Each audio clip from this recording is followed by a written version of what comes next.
Assalamualaikum warahmatullahi wabarakatuh. Saya Miftahul Rizky dari Prodi Sistem Informasi kelas 1D. Akan menyampaikan sekilas tentang sejarah komputer. Komputer berasal dari bahasa Latin yaitu computare, yang artinya menghitung. Komputer dibagi menjadi tiga, yaitu komputer analog, komputer digital, dan komputer hibrid.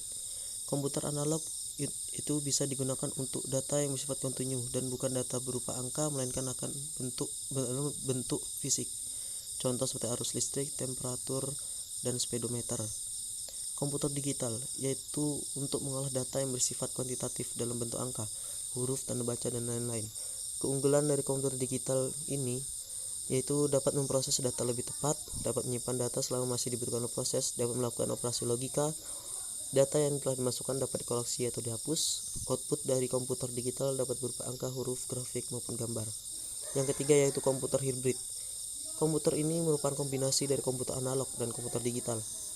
Dia mampu menyelesaikan permasalahan lebih cepat dari komputer digital dan lebih tepat dari komputer analog.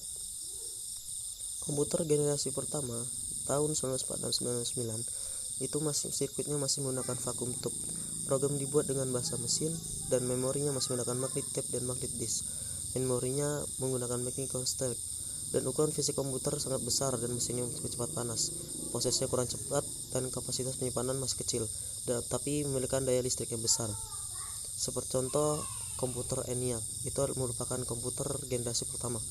Komputer generasi yang kedua sirkuitnya sudah berupa transistor dan sudah mempunyai sistem operasi dan bahasa pemrograman terlahir di tahun ini, yaitu tahun 1999-1964, dan berorientasi pada bisnis dan teknik, seperti contoh IBM 401.